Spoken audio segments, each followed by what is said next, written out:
بسم اللہ الرحمن الرحیم۔ السلام علیکم ناظرین اکرام، بائیڈن انتظامیہ کی جانب سے افغان امن معاہدے کو توڑنے کے اعلان کے ساتھ ہی چین اور ایران طالبان کے بڑے حامیوں کی صورت میں سامنے آ گئے۔ چین کے افغانستان میں فوجی اڈوں اور ایران کی جانب سے طالبان کے ساتھ دفاعی معاہدات نے امریکہ کو پریشان کر دیا۔ طالبان اور ایران کا وفد ایک بڑی ڈیل کے لیے ماسکو جا پہنچا۔ مڈل ایسٹ کی طاقتوں نے امریکہ کو افغانستان سے نکالنے کا حتمی فیصلہ کر لیا۔ طالبان کی جانب سے بڑے حملوں میں تیزی امریکہ کے لیے اپنا بچاؤ مشکل ہو گیا۔ ویڈیو کی تفصیل میں جانے سے پہلے تمام دوستوں سے گزارش ہے کہ ویڈیو کو آخر تک ملاحظہ کریں تاکہ خطے میں تیزی سے بدلتی صورتحال سے آگاہ رہ سکیں۔ ناظرین اکرام، نو منتخب امریکی صدر جو بائیڈن کی انتظامیہ کی جانب سے افغان امن معاہدے پر نظر ثانی کے بیانات سے امن معاہدے کے مستقبل پر غیر یقینی کے سیاہ بادل منڈلانے لگے ہیں۔ امن معاہدے کو برقرار رکھنے کے لیے طالبان نے بھی سفارتی کوششیں تیز کی ہیں۔ طالبان وفد ایران کے بعد روس پہنچ گیا ہے۔ افغانستان میں قیام امن کے لیے افغان امن معاہدے سے امید کی کرن پیدا ہونے لگی تھی۔ ٹرمپ کا بستر گول کرنے کے بعد جو بائیڈن انتظامیہ افغان پالیسی بھی از سر نو طے کرنے کے لیے پر تولنے لگی ہے۔ امریکی وزارت دفاع اور پینٹاگون کے ترجمان جان کربی نے طالبان پر معاہدے کی پاسداری نہ کرنے کا الزام دھرا ہے۔ امریکی عہدیداروں نے مئی تک افغانستان سے فوجیوں کے انخلاء کے وعدے کو مشروط قرار دے دیا، تو وہیں امریکی حکام کی جانب سے افغانستان میں القاعدہ کی موجودگی کے دعوے نے بھی امن معاہدے پر سوالات کھڑے کر دیے ہیں۔ امریکی وزیر خارجہ اینتھونی بلنکن کی جانب سے طالبان کے وعدوں کو جانچنے کے بیان سے بھی معاہدے پر بے یقینی میں اضافہ ہوا ہے۔ طالبان کی جانب سے بھی جوابی بیانات اور سفارتی دوروں کا سلسلہ جاری ہے۔ افغان طالبان کے قطر دفتر کے ترجمان نعیم وردگ نے امریکی عہدیداروں کے الزامات کو بے بنیاد قرار دیا۔ انہوں نے وہیں امریکہ سے معاہدے کی پاسداری کرنے کا بھی مطالبہ کیا ہے۔ سیاسی کمیشن کے سربراہ ملا غنی برادر کی سربراہی میں طالبان وفد نے ایران کا دورہ کیا ہے۔ طالبان کے دورے کے بعد ایرانی وزیر خارجہ جواد ظریف ماسکو یعنی روس بھی پہنچ گئے ہیں۔ طالبان کا ایک دوسرا وفد بھی عباس ستکزئی کی سربراہی میں ماسکو پہنچا ہوا ہے۔ ایران بنیادی طور پر ایک بڑے الائنس کو امریکہ کے خلاف تشکیل دینے کی تگ و دو میں مصروف ہے تاکہ مڈل ایسٹ کے اندر سے امریکہ کو کک آؤٹ کیا جا سکے۔ دوسری جانب چین نے بھی افغانستان میں طالبان کے زیر قبضہ علاقوں میں فوجی اڈے قائم کر لیے ہیں۔ سابق امریکی صدر ڈونلڈ ٹرمپ کے افغانستان سے امریکی فوج کے انخلاء کے اعلان کے ساتھ ہی چین نے تیزی کے ساتھ طالبان کے ساتھ معاہدے کیے، جن میں ایک بڑا دفاعی معاہدہ چین کی افغانستان کی انٹری کی صورت میں تھا۔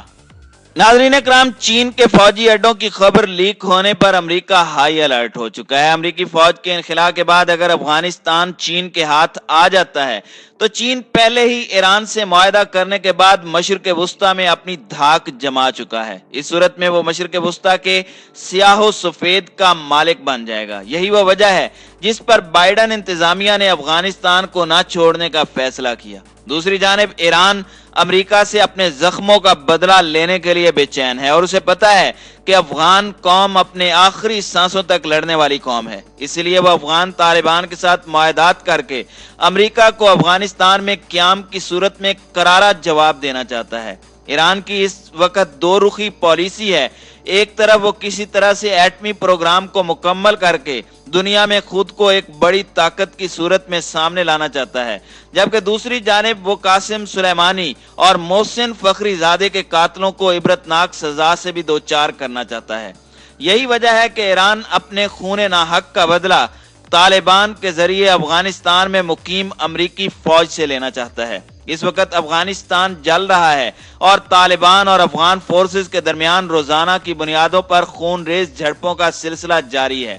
2 روز قبل بلخ میں مسجد پر حملے میں 30 افغان نمازیوں کی شہادت کا بدلہ طالبان نے سیکیورٹی فورسز پر خود کش حملوں اور بارودی گاڑی کو ٹکرا کر لیا ہے، جس میں 34 سیکیورٹی اہلکار ہلاک ہوئے۔ तालिबान ने अमेरिका को भी वार्न किया है कि अगर अमेरिका जल्द इनखिलाब पर राजी न हुआ और वादे के मुआफिक मई तक अफगान सरजमीन को खैराबाद न कहा तो इस सूरत में तालिबान की जानिब से अमेरिकी फौजियों पर भी हमले किए जाएंगे।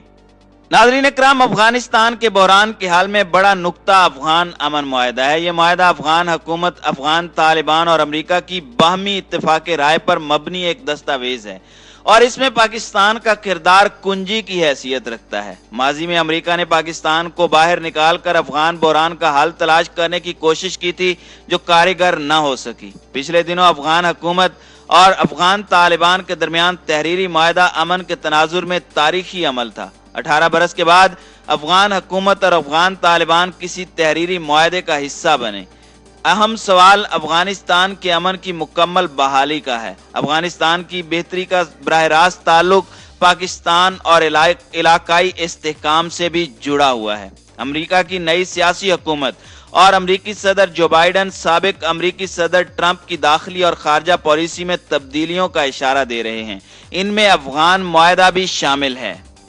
नाज़रीन इकराम, अमेरिका की नई सियासी क़यादत की नई मुहिम जुई को देखते हुए दो पहलू सामने आए हैं। अव्वल, अफगान हुकूमत ने भी अमेरिका के सामने अपना यही मौक़िफ़ पेश किया है कि अफगान तालिबान तशद्दुद को जारी रखकर मुआहदे की खिलाफ वर्जी कर रहे हैं।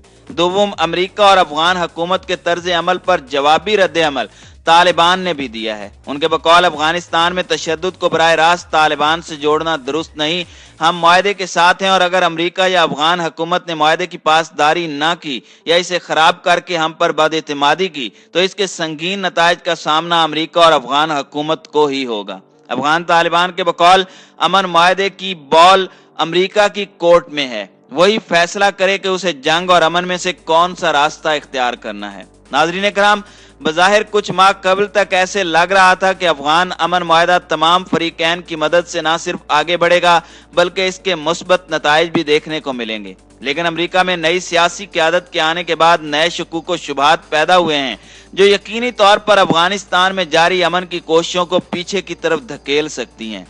इस वक्त अमन की बात को पीछे की तरफ धकेलना अफगानिस्तान समेत खित्ते के अमन को पीछे धकेलने के मुतरादिफ है। अमेरिकी इदारे इंस्टीट्यूट फॉर पीस के बकौल अमेरिका की नई सियासी क़यादत को जोश या जल्दबाजी में फैसला करने की बजाय अफगानिस्तान के हाल में पाकिस्तान के साथ तामीरी ताल्लुकात को कायम करना होगा। उनके बकौल पाकिस्तान अमेरिका के दरमियान ताल्लुकात की बेहतरी में भारत, चीन और अफगानिस्तान बराह रास्त असर अंदाज होंगे। असल में पाकिस्तान का मसला ये है कि उसे हर सतह पर भारत की मुखालिफत का सामना है। भारत अफगानिस्तान के अमन को भी पाकिस्तान की बड़ी कामयाबी से जोड़ता है। यही वजह है कि भारत की पूरी कोशिश है कि इस अफगान अमन मुआहदे को खराब किया जाए और इसके लिए भारत और अफगान इंटेलिजेंस एजेंसी का बाहमी गठजोड़ भी है। इसी तरह भारत अफगानिस्तान की सरजमीन को भी पाकिस्तान के खिलाफ इस्तेमाल कर रहा है। ऐसे में अमेरिकी सियासी हुकूमत और एस्टेब्लिशमेंट का अपना किरदार अहमियत का हामिल होगा कि वो पाकिस्तान को किस ऐनक से देखेगा और उसकी तरजीहात में भारत और पाकिस्तान कहां खड़े होंगे। नाज़रीन इकराम, अफगान तालिबान अपने फैसलों में आज़ाद हैं। पाकिस्तान का किरदार एक मुआवनतकार का ही है। ये समझना कि हम जो कुछ तालिबान को कहेंगे वो मिनोआन हमारी बात मानने के पाबंद हैं, ये दुरुस्त बात नहीं है। इसी तरह अमेरिका को माजी से सीखना होगा कि मसले का सियासी बुनियाद पर हल करने में दानिशमंदी होगी। इसी तरह अफगान अमन अमल में पाकिस्तान का किरदार कुंजी की हैसियत रखता है और उसे हर सतह पर तस्लीम किया जाना चाहिए। इस बात का भी तजिया करना चाहिए कि अफगान हुकूमत का खुद अफगान अमन मुआहदे में क्या किरदार है। अफगान हुकूमत नई अमरीकी हुकूमत को देखकर जो सोलो फ्लाइट इख्तियार कर रही है वो भी मामलात में खराबी पैदा करने का सबब बन रही है। अफगानिस्तान में तशद्दुद की सियासत को महज अफगान तालिबान से जोड़ना और अफगान हुकूमत को सियासी रिलीफ देना दुरुस्त हिकमत अमली नहीं। अफगानिस्तान में दाखिली अदम इस्तेहकाम की एक बड़ी वजह अफगान हुकूमत भी है जो कई महाज पर कमजोरी दिखा रही है। अफगान हुकूमत में कई लोग भारत की ख्वाहिश पर मनफी सियासत कर रहे हैं और इस अमन मुआहदे को खराब करने के खेल का हिस्सा बने हुए हैं। पाकिस्तान की बुनियादी तरजीह अफगान अमन मुआहदे की कामयाबी से जुड़ी है। अमेरिका अपनी पॉलिसी में नई सियासी मुहिम जुई, टकराव या नए सिरे से कुछ करने की हिकमत अमली के बजाय मामलात में बेहतरी पैदा करे। امریکہ پاکستان سمیت تمام فریقین کی مشاورت سے آگے بڑھے اور ٹکراؤ کی پالیسی سے گریز کرنے، ورنہ موجودہ صورتحال میں ایران، چین پوری طرح سے افغان طالبان کو ایک نیا راستہ دکھا رہے ہیں جو کسی صورت میں امریکہ اور بھارت کے لیے اچھا نہیں ہوگا۔